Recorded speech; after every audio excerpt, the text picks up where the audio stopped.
over the course of 2 years, his bonus totaled 19.5 million euros, damn near bankrupting Lotus. Talk about making a confident bet. Talk about a performance incentive. Who set that contract? They probably got fired. Definitely got fired. I mean, the team... Lotus is not a team today. Rumors, Kimmy personally bankrupt Lotus. He almost that's his brand. Like, he's like, bet, you think I can't score a point? He was like, I scored almost 400 of them.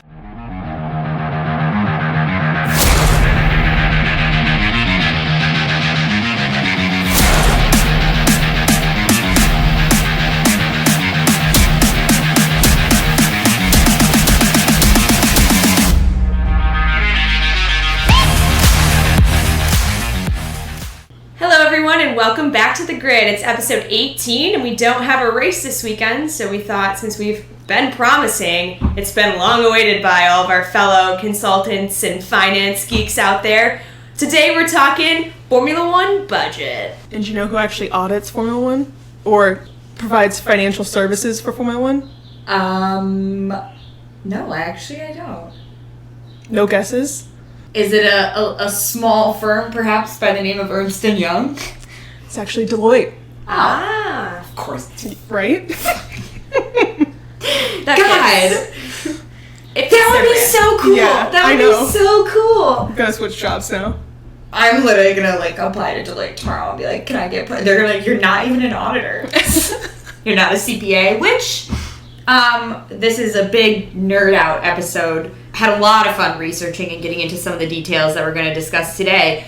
But speaking of nerds, I think it is worth noting for the Grid Gang that at least one of us definitely knows what she's talking about when it comes to credits and debits here. We do have a licensed CPA on the podcast. Thank you, Catherine Patton, for joining us this week. CPA. What? Our resident expert. She also handles all of Grid Gal's finances, so... Yeah. I try. It doesn't take that much, seeing as we aren't big spenders, but hopefully I can switch jobs now to Deloitte and do their budgets for F1. Yeah, wow. So I think starting from the top, I know, I think, honestly, we're gonna run this like an actual income statement, start with the revenues, work our way down. Oh man, we just sounded like This is probably going to be our nerdiest episode. So fair warning. But yes, I absolutely love that idea.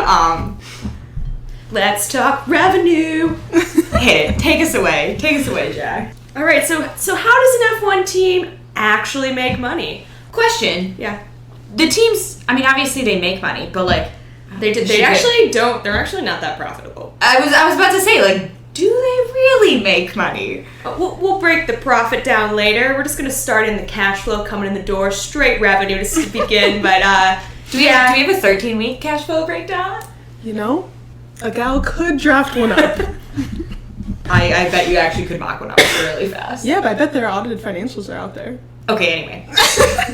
So just speaking purely from what's the revenue coming in. So there's 3 ways that an F1 team brings in revenue. The first one being payments from Formula One management. There are 5 different types of payments from Formula One management. All right, so the first type of payment from Formula One management is what's called a C1 payment. And this is paid to all teams that have competed in the Drivers' Championship for at least the past 2 years. So for instance, Haas just started receiving this payment in 2018. You have to have competed at least for 2 years to get it. And the total amount of money that they distribute is about $36 million. It's on the lower end. Wait, total amount among all of the teams? Amongst all the teams. So it's on the lower end of the payments that that Formula One management gives out. But it's not nothing. They distribute it to anyone who's competed for more than 2 years. Is it an equal payment to all the teams? Or is it proportionate based on I know you said they only get it if they've been in for 2 years. Is it the teams who have been around longer get more, or? I'm not too sure because there's other types of payments that they have that would be for longer standing teams or to reward teams that have been around for longer than others. So this one seems pretty straightforward and it's pretty evenly distributed amongst anyone who's competing. Okay, cool. So the second one is prize money. So this is rewarding teams that do better in the Constructors' Championship. So last year, for instance, Mercedes won. You want to guess about how much money they got for winning the title last year? This is the payment that people are talking about when they say that, like, every place matters, right? So this is definitely a ranked payment based on your ultimate standing in the Constructors, correct? And it's a step down too, right? It's not an even Right, payment. yeah. Okay. So the team that wins gets more money, and then every corresponding team gets less as it goes down the ranking. 30? I feel like it has to be more than 30 million. Well, I'm curious. How much is the prize money total pot for all 10 teams? They don't have that detail. Okay, so I'm going to guess Mercedes got 50 million? More. What? 70? Less. 65. Close. 61 million was paid out to Mercedes last year. Interesting. Huh. Now, what about a team like Haas that scored literally 0 points in the Constructors? Do they get any money if you like, obviously you competed, but they didn't score a single point? So if we're thinking about Williams, who came in last year's Constructors' Championship, they made 13 million. So they still took home a decent amount of money, but That's a huge difference, though. but it's a huge discrepancy. So it really does matter how well when teams are talking about that, because we're going to go over costs in a little bit, and there are a lot of costs to keep up a Formula One team. Huge discrepancy on looking at the first place team compared to the last place team. Interesting. Okay. Wow. I could see where you would really start, even at the bottom, like, it gives you something to fight for. Right. You know? And I feel like even 10th versus 9th is a huge jump, it sounds like. If there's a 50 million difference between Mercedes and Williams, I feel like the step up or step down, however you look at it, would be pretty significant. Yeah, and I mean, it sounds like, especially for a team that really needs the money, any free money you can get, like, Right. even if it's just $1 million at that point, like, $1 million of free money. Right. And I'm sorry, I misspoke. This was for 2019. So this is the most recent season that we had data on. So this is back in 2019. So I'm sure last year they probably got paid even more. Huh. Because I know that this is how the profit feeds back into. So this is, I'll touch on that when we get there, but... Okay, so this is essentially the team's share of the profit. Right. Oh, okay. And I like that that's how they distribute it. Yeah. Which makes sense. I mean, you do better, you probably bring in more fans. Mm-hmm. The next payment from Formula One management is what's called a heritage payment. Can you guess what this payment is and which team gets it? Oh, I already know the answer to Oh, yeah. And, I mean, heritage. Come on. When you're thinking F1, when you're thinking iconic team of F1, there's only one right answer, and it's on my hat right now. It is absolutely Ferrari. Winner, winner, chicken dinner. this. But also, isn't Williams part of that? They do, but they get a significantly less payment. So, give you an idea, Ferrari, just for being the oldest team, gets around $60 million, and Williams only gets 10. Oh my god. So Hell yeah.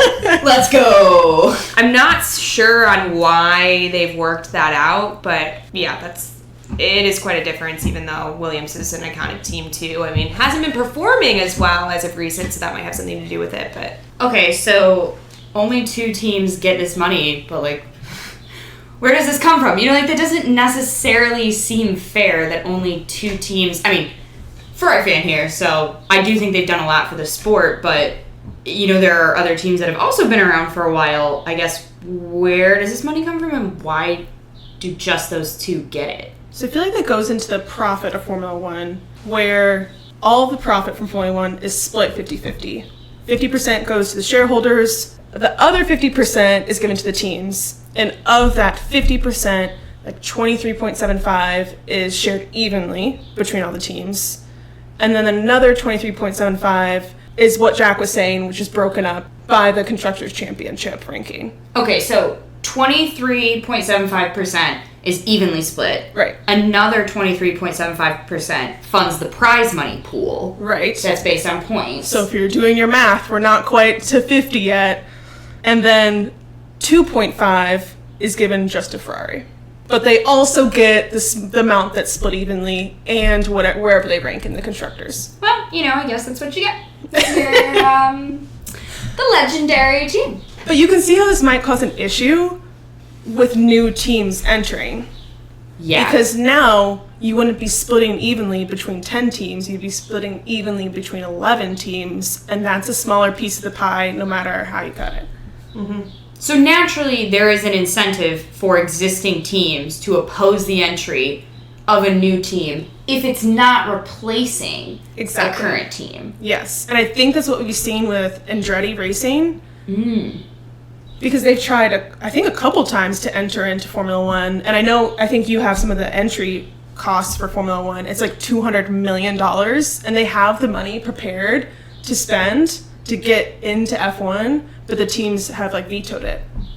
Well, yeah, I mean, I can understand how even if you're Haas and you're a small team and maybe, you don't have a big budget, you're not necessarily showing up with great results, you don't want the money you are getting to be cut at all. Like, it matters probably more to those teams than it would to a Ferrari. Right.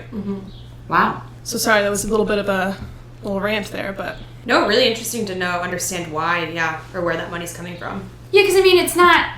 I guess prize money you would think maybe is in the budget somewhere, but like a heritage payment, I mean, I'd never heard of that until now, so kind of interesting where that $60 million is coming from. So the next two get a little bit more into the gray area. There's not as much like specifics around these types of payments, but the fourth type of payment from Formula One management is, they call it the CCB bonus. It goes, do you want to guess the 4 teams that it goes to based on the fact that they've performed pretty well over the past like 10 to 20 years? Wait, CCB? Yeah. What does that mean? Constructors Championship bonus. And this is just for being good? Like a good team? My guess is it's the 4 engine suppliers. I'm going to guess Mercedes, Ferrari, Alpine/Renault, and then Red Bull. I wouldn't put Alpine in there. I would drop Alpine, throw in McLaren. Because historically, McLaren's performed super well. Like, I wasn't sure if they just got a bonus for being like the engine suppliers in the constructors. Catherine's right. Yeah, it's Red Bull, Ferrari, Mercedes, and McLaren. we're keeping score here? Okay, I thought we were guessing. I thought we were learning. I mean, you got through the 4. Pretty good. 75%. You're still passing. C's get degrees, baby.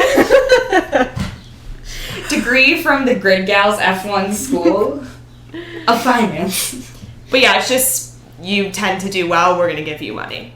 And the payments aren't equal every season, Of course. but yeah, they just get money for a bonus for just having performed well over the years. Is it always the top 4? No, it's just those specific 4 that get the CC.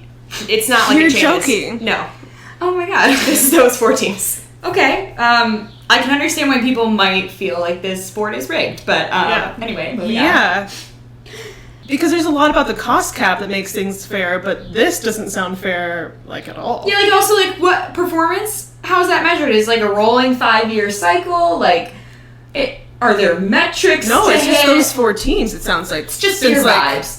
Since, like, the history of F1, right? Yeah, it's just because these teams have been given, they've won the most championships in the past, so Formula One management is going to continue to reward them for having just been high-performing teams. But that's why I'm curious, because like clearly it's not the history of the sport, Yeah, because it's Red Bull. Williams would be up there. Oh, yeah. Williams, like I think, still has the most constructors titles overall. No.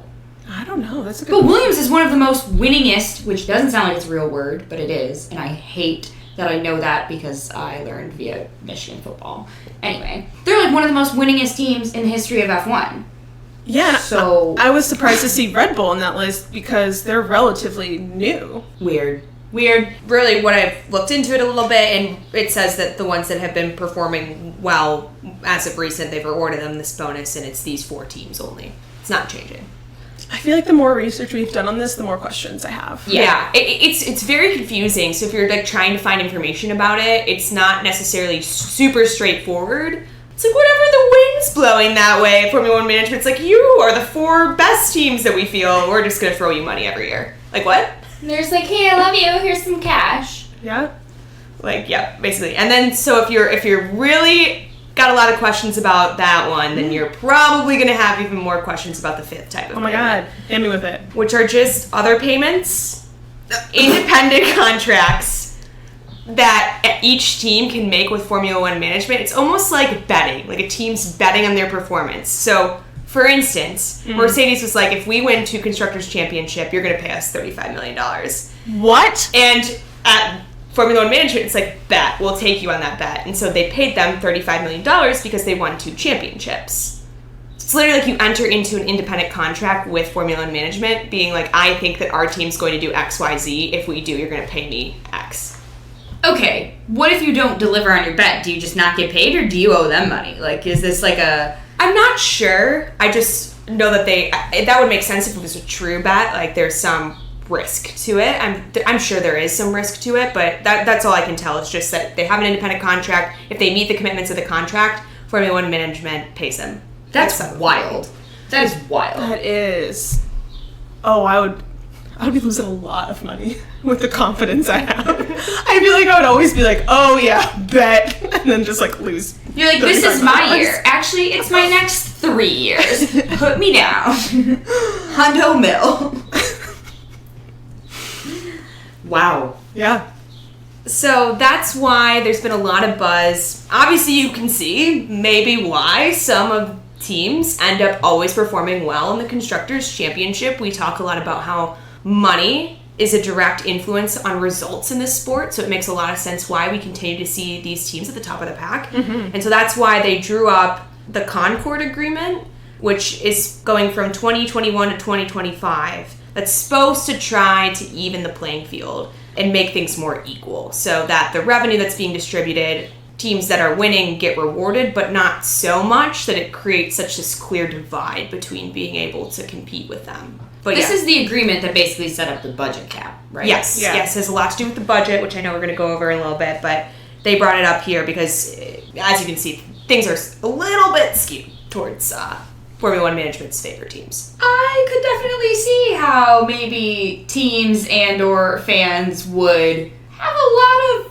thoughts about how this money is being chopped up, because if I was listening correctly, it sounds like Mercedes seems to they have their hands dipping in all these pots. 2.5%. Just a Ferrari. For no reason. For no reason. How many people do you think Ferrari alone has introduced to the sport? Yeah, but we're past that, aren't we? The Tifosi, baby. It's true. Those are some strong fans. Yeah, I mean, like, does any other team's fan base have their own specific name? I don't think so. There you go. Iconic heritage. AKA they deserve money. Maybe not that much money. I mean, what am I supposed to do? Shit on my team here? You know? Okay. If it was Red Bull, you'd be all about it. Yeah, maybe. We got the prancing pony and the bucket bowl. I don't know what you want. Okay, so the next one's not as exciting. I think it's something that's well known. If you've ever seen a Formula One car, you know that there are sponsors, baby. There are people just willing to throw money into the sport. They latch themselves on a team, and they're paying the team because they want to get their name, their brand out there. So obviously, they tend to be attracted to some of the higher performing teams who have better fan bases because they want their brand out there. So that's another way that the sport brings in money. And this year, sponsorships are not limited to the cars. They're on the tires, in the case of the tacky-ass McLaren tires. Oh, yeah, it's ugly. I want to talk about it this time. I just want to say it was a poor design management decision, and it's gross. Yeah. It makes me hate Google. Like, I use Google every day, but every time I watch an F1 race and see those tires on a McLaren, I'm like, that's it. We're downloading Bing again. Ask Jeeves. Be careful. Be careful there. You never know what you're going to get on Bing. Gonna get my B-mail set up. Okay. Jeez. And then, so I feel like that there's not really much to say. It's not that exciting about sponsors. The third source of income is just other sources. They call this a working capital infusion. So usually it's the owners of the team investing, or great example would be pay-to-play drivers. So picking up, for instance, I think one of the notorious ones is Mazepin, picking him up because his father was willing to put a lot of money into the team. So that's another way that they get that working capital infusion. Interesting. Okay. And there aren't very many pay-to-play drivers on the grid anymore. No. So it seems like they are moving away from that method because things are so competitive and they can still get investments from the owners of the team or really significant sponsors since F1's blown up over the last couple of years. Right. Well, it sounds like depending on the year, I'm assuming in whatever the bucket for the prize money is, moving up a place in the constructors by having a more talented driver who's not a pay-to-play driver might ultimately net you more revenue Exactly. than having a Latifi on the team. Yeah, and that definitely comes into play when we talk about the budget, because all of those crashes play into your budget. That's true. Oh, It's yeah. not like these drivers are costless themselves. Mm-hmm. Oh, interesting. Yeah. And that's revenue, baby. All right. Well, I feel like that plays kind of perfectly into... I feel like that's the perfect Our segue. costs. Yeah. Moving on down the income statement. I think the most significant topic in cost is the cap. Yes. So, as Jack was referring to earlier, as a result of the Concord Agreement, there has been a budget cap set, which is the same for all the teams. Mm-hmm. Again, designed to level the playing field, and it's set to decrease every year of the agreement, correct? Mm-hmm. Yes. I think currently for 2022, it is $140 million for each team across the board. Okay. But what's interesting about the cap, I would say, is all the exclusions and the general vagueness of what is included in the cap. Because... Oh, and they're weird. They're really weird. Right. So the cap itself is any expenditure that relates to car performance, which could be like almost anything, but I also feel like you could argue certain things don't directly relate to car performance and therefore could be excluded. I think what's generally excluded would be marketing costs, race driver fees, and salaries. I was going to say, fees is a weird way to phrase that because it's their base salary and then also bonus. Bonus, their super license, all of that goes into becoming a Formula One driver, excluded, which is a significant amount of money, especially for our top drivers. And we'll get into a breakdown about what that looks like for some of those drivers, but that can be a very significant portion of cost. Yeah. And then the final exclusion that I thought was interesting is the cost of the team's 3 highest paid personnel. So they get to choose which 3 they can exclude. And I'm assuming this is outside of the drivers, because drivers are already excluded. So this could be your principal, could be an engineer, could be anybody on the team. Right. Wow. Okay. Yeah, and I mean, from what I've heard, some of those principals or other notable players are very well compensated. Like, I think I saw Toto Wolff's salary was like $10 million. I gotta know what Toto Wolff actually takes home, because doesn't he own a percentage of Williams and Mercedes? Yes. I mean, he was an investment banker. He knows how to make money. Yeah. I have no doubt about Toto's ability to bring in the bucks, but I think it was also one of the things that I saw as an interesting exception was that employee bonuses in general. So not just race car drivers, but all employee bonuses. You know, because you have a ton of employees on some of these teams.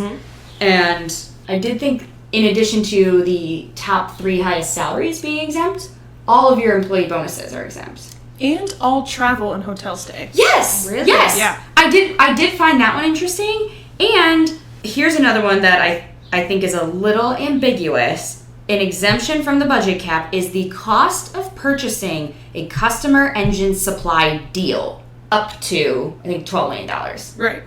And so for those teams that don't build an engine themselves and are reliant on other teams, that is excluded. That's a pretty big advantage, I would think, for the teams that don't make their own engine, though. Because I assume it costs more than $12 million to develop a successful engine. That's why I find that one particularly odd and also really ambiguous, because are the teams that construct the engines also able to exempt just $12 million of their research and development for the engine? I mean, I would assume kind of like, you know, when you take like a, what is it, when you're doing your taxes? Deduction. Like whether you itemize it or take the standard deduction. You know, I wonder if they're still able to deduct at least $12 million, but I do agree, you'd be at a disadvantage for all the R&D that would go into the engine. See, here's what I would do. If that's included in the cap, which I assume it is. Set up a separate entity that makes your engines, and then just purchase it from them. I mean, honestly, I haven't seen the legal entity structure of these teams, but I would not be surprised if that is actually exactly how they're doing it. Yeah. Weird. Also, property costs. So, like, your factory. Mm-hmm. And here's my nerdy question about this one. Typically, on an income statement / balance sheet, this is noted as PPE, property, plant, and equipment. Mm-hmm. And so what I just saw was vague, saying property costs, like your factory, are exempt. Well, what about the factory is exempt? Is it literally just like the lease for the land, the rent that you're paying if you own it, whatever, the mortgage, I guess? Or is it like actual facility costs? I'm assuming not OpEx, but yeah, I mean, how much of CapEx can you say is like your property? Like, let's say you have to change the lights at your factory. I feel like that wouldn't be, because how does that play directly into car performance? I mean, I guess you could like eventually get there, but that's kind of like indirect versus direct cost. Like that would take forever to. Yeah, some of these exceptions are they're odd. Yeah. They're very odd. And I think the other big exception from the budget cap is the fee to enter the Constructors' Championship. And so the Constructors' Championship that all of the teams enter, the fees are interesting. So listen to this. First of all, they're non-negotiable. These rates are set. That's it. And these are paid to F1.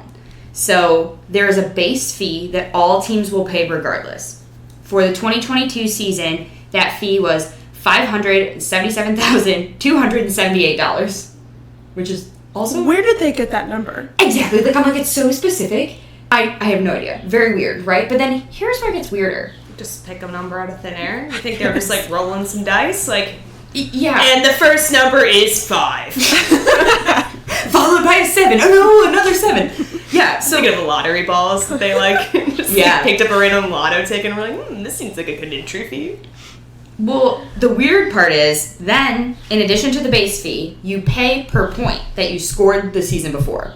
Oof. So for every point that you earned, you pay a higher fee.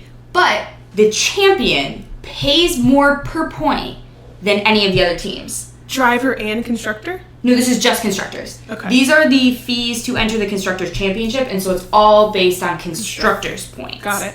So, for example, the fee for the champion last year, i.e. Mercedes, was $6,926 per point. But for all of the other teams, because they didn't win, their fee per point was $5,770 per point. Where do they get these numbers? Right? Like, super weird. But anyway, it comes out to like Mercedes was paying a little over $4.8 million this year to enter the 2022 Constructors' Championship. That does not seem to be paying off for them. Well, luckily, it didn't go to the budget cap, so I guess there's one bright spot. Yeah. That, again, I feel like there's a lot of weirdness in the F1 finances, and I thought that the way the championship fees were set up was weird, and worth noting that those are exempt from the budget cap. Okay. But yeah. I feel like there's a lot of weird exemptions as well as additions, like the vagueness of what is included under the cap. I think it'll be really intriguing to see if anyone gets in trouble for going over the cap, because it's so difficult to monitor. Although I did hear that the FIA can just show up to any facility whenever they want and pretty much like open books and see if you're reporting things and monitoring things properly. How many auditors, like legit CPA or whatever the international equivalent of a CPA is, do you think the FIA employs? I have no idea. There's a whole team now for the cost cap, though. That's so cool. It's called the Cost Cap Administration, and I want to be part of this team. You should. Except for I think you'd be hated by all the teams. Oh, you're not. It's just like hated. Yeah. You're like the meter maid of F1. You know, like nobody likes the parking meter guy. Yeah, everyone hates auditors, but it's fine. Oh, I'm so sorry. What's interesting, though, is that the penalties can really range. So there's different types of breaches and then different types of penalties. So you can have a breach just for submitting your accounting late or improperly. I mean, that seems very reasonable. Yeah. Mm-hmm. Get it in on time and do it right. Right. I feel like any of us in business, but I mean, like, things pop up. Yeah. Sometimes stressful. Yeah. So that seems like a minor. Yeah. Straightforward. What the second breach is a minor overspend, so that's less than 5% of the budget cap that you've spent over. Okay. Then there is a material overspend, which is anything you're spending above 5% of your cap. Who set that threshold? Yeah. Where's the materiality assessment? I want to Well, see we it. can ask Deloitte. Deloitte, we need answers. We have questions. But then the penalties can range as well. So you have a financial penalty, which a financial penalty for overspending on your finances is like, It's like when the banks hit you with an overdraft fee, and you're like, Jesus Christ, like, let's pour salt in the wound. I have no money. Come on. that's exactly what it's like. I think the second, Wait, my question. Does the fee and, like, / penalty, is that exempt from the budget cap? it's just a cycle. Cycle of abuse. No, like, I It mean, would have to be. I feel like that's like an argument against like predatory lending, right? And like some Right. of these like really aggressive fees from financial institutions, which is kind of a hot topic these days. Like, this is like the F1 version of that. Yeah. Like, hey, you spent too much, and so now I'm gonna make you spend more money because you spent too much, and then it like you I just, feel like it can't feed back in. Yeah. That would be absurd. that would be cruel, but Then we do a step up. So once you pay a financial penalty, you might also be hit with a minor sporting penalty, which can be a deduction of constructors' or drivers' points, a ban from a certain number of races, Interesting. a reduction in the cost cap, or a reduction of the amount of testing you're allowed to do. a reduction in the cost cap for just you, like just your team. I think so. And that's minor. That's what they consider a minor sporting penalty. Also, that's like a lot of variety yeah. and a lot of power. If there's no, it makes it very subjective. Right. And we saw that play out last year of like Yeah. subjective calls. Well, like, okay, they said they can take away drivers' points. Which driver? Yeah. And Yeah. how many? And like as a team, I mean, I know we've talked about first and second drivers, but like, You could just holy choose. shit! Yeah. I scored some points for the team. Like I'm really excited about it, and they're like, well, like we had to spend more money on Max's car, so Checo, you need to take one for the team here. Oh. We're deleting your points. Yeah. I do not know how that will play out. We'll see if it actually happens. That would be interesting because sometimes driver comp can Is be directly tied tied. to their points Yeah. in the championship. So this could cause a lot of drama. That's why I really got into this research because I'm like, this is kind of spicy. and I feel like it's too soon in the season to see this play out yet. But we've already heard complaints, right? Yeah, we've heard some people saying that, especially the top teams who spend more than the other teams, they're worried they might not finish the season. Maybe I guess because of those race bans, Well, potentially. race bans, but also I think the major thing is inflation. There's no inflation adjustment until 2024. What? That's just Right. not sustainable. And although I hearing a lot of the exclusions, just understanding what a typical F1 team spends on costs, 140 doesn't seem that unreasonable anymore. But I still agree it's vague on like what is and is not in the budget. Because if you were just, I was looking at the numbers when you were just talking about the budget. I was like, oh, I don't know how any team's going to do that, but.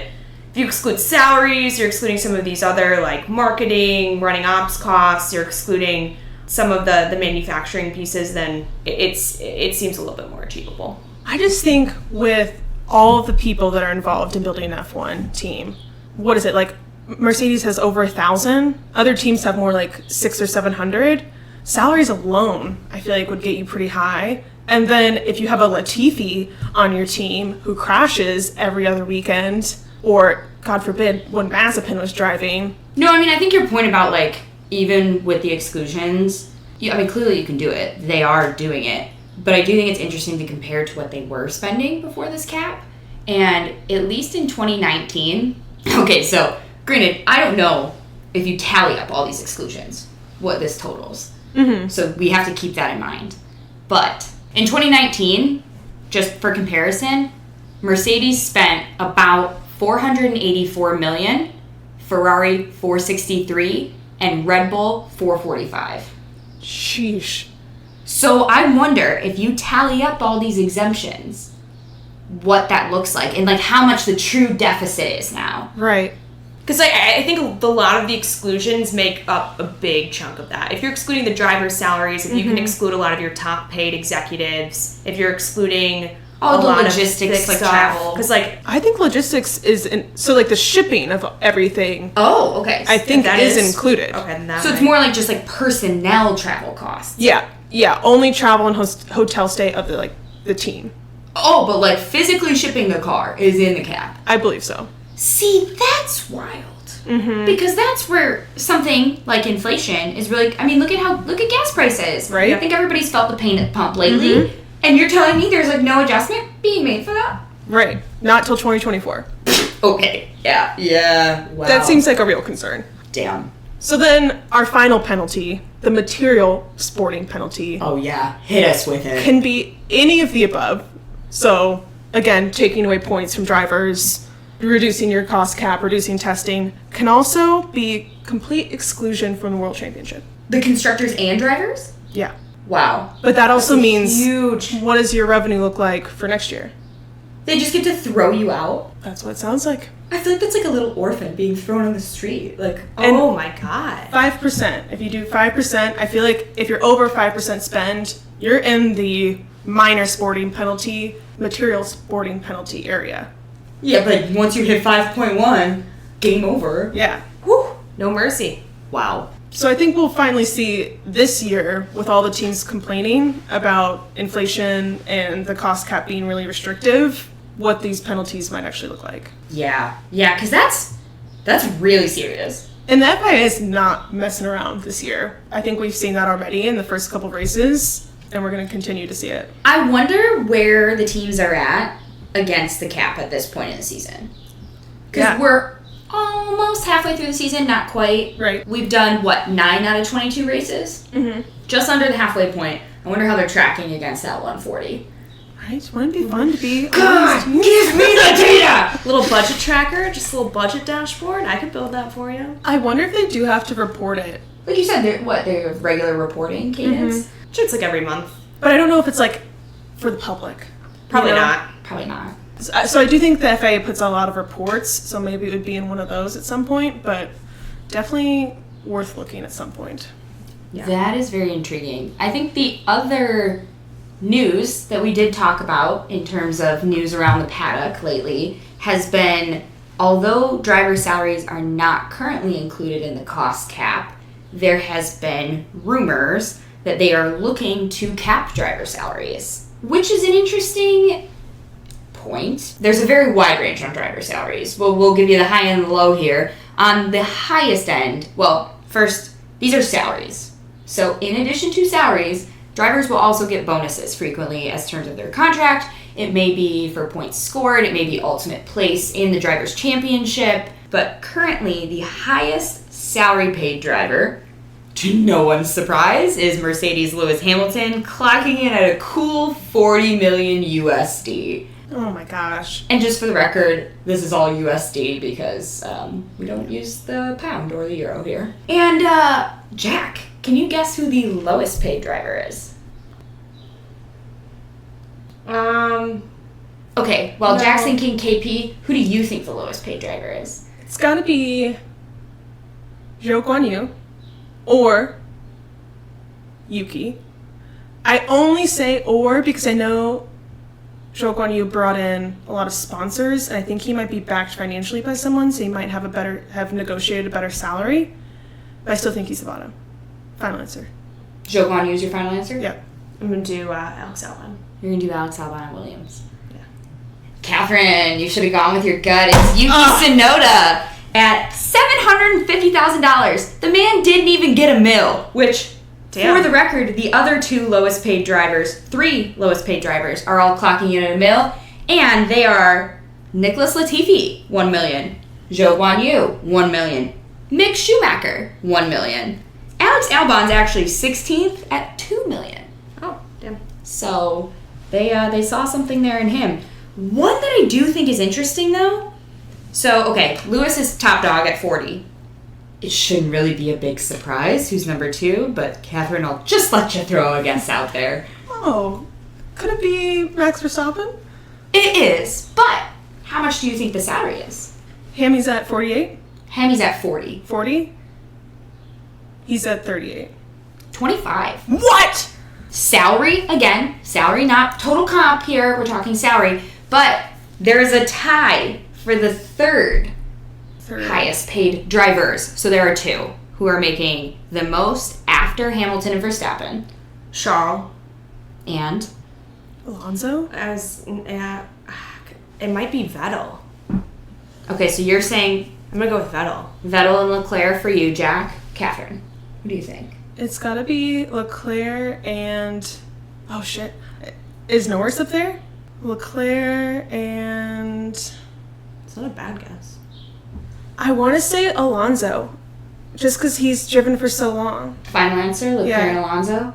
Okay, so you guys are both wrong. Leclerc is not even. No, Really? Leclerc's a little. He's 7th. Yeah? It is Alonso and Lando tied at 20 Damn. million. Because so close. Yeah, Lando they were. signed that crazy deal with McLaren. Yeah. He did. That's right. I forgot. And about that was kind of Yeah. a big deal because I think he was, literally a year old when Alonso started racing or some shit, and now Yeah, they're I making think the so. same amount. That's insane. That's crazy. 20 minutes. But you were close with Vettel because Vettel's right after them at a cool 15 mil. just knowing how much Daddy Stroll is thrown at Aston Martin, like, it makes sense that they threw money at Vettel to get him to go there. Well, guess who else is right up there at 15 mil with Vettel? No. Ricardo? Your boy. Oh, I thought she was going to say Lance, and I was going to be No, really sad. no, but Lance is tied. 8, 9, and 10 are all tied at $10 million, and that is okay. So Danny Rick, is tied with Vettel for 15. Leclerc is getting just less than both of them at 12 million, Okay. and then we have a 3-way tie here with Bottas, Stroll, and Sainz, all making $10 million. That Wow. makes sense, yeah. Which is kind of wild when you're. Where's Checo? Checo is just after them at 8 million. Wow. So when you're looking at the results on Sundays, Yeah. and then you're looking at the way these are spread out salary wise, it is kind of wild to see. Because you thought that Haas might be slacking, but they picked up K-Mag at a cool 6 mil. I figured they were Yeah. paying him a little bit more, but my God, I didn't know whether to go with. I was thinking Schumacher might have been down there, and I was right, but I didn't say it. Yeah, the younger drivers in general are paid less because then we have Gasly, Ocon, and Russell all at 5 million, and then we're back to Albon at 2. But yeah, Lando up there with Alonso at $20 million. Wow. That's a lot of money. That's impressive. Yeah. What is interesting is, again, as I said, these are just salaries. These are not total comp. And sometimes the driver total comp, again, this is before cost caps, has caused problems with team finances. And the best example of this is an absolutely wild stat. Kimi Räikkönen in 2009 returned to the sport and had signed a deal with Lotus, where for every point he scored, he would get 50,000 euro. Okay, and I didn't translate this because the math was just easier to keep it in euro here. But the preceding seasons, he had scored 0 points. So here's Lotus being like, okay, cool. We're going to give you a great incentive and 50,000 a point. What's the worst that could happen? Well, this was a 2-year deal. And over the next 2 years, first year, guess how many points he scored? Just ballpark it. 50?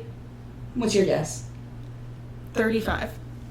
183. Oh, shit. And the next year, I'm sorry. No, that was year 2. Year 1, he scored 207. Over the course of 2 years, his bonus totaled 19.5 million euros, damn near bankrupting Lotus. Talk about making a confident bet. Talk about a performance incentive. Who set that contract? They probably got fired. Definitely. They definitely got fired. I mean, the team... Lotus is not a team today. The rumor is Kimi Räikkönen personally bankrupt Lotus. He I mean, almost that fits his did. brand. Like, he's like, bet, you think I can't score a point? He was like, I scored almost 400 of them, bitches. Iceman Wow. came to play.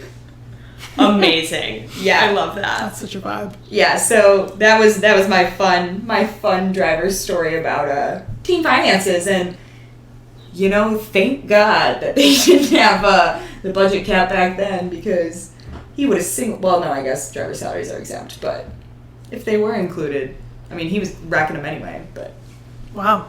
I think that's all we have on costs, though. Yeah, so I think moving down the income statement here, we touched briefly on profit earlier, but you wanna circle back? Oh, Lord. We're really doing a consulting episode, aren't we? I mean, guys, this is the episode to nerd out, right? Like, here we are. Yeah, and I think we touched on profit to begin with and how that feeds back into what the teams are given, obviously what the shareholders are raking in every year. I need to know. I need to know what that nets out to be. I want to know how many shareholders they are, and I want to know what the payment is. Right? So if you're a nerd like us and have liked this episode, feel free to reach out for questions. You can find our page at gridgals.com. It has links to all of our socials. And go ahead and like and subscribe wherever you listen to our podcast. And that's the checkered flag for this session. We'll catch you back on the grid next week.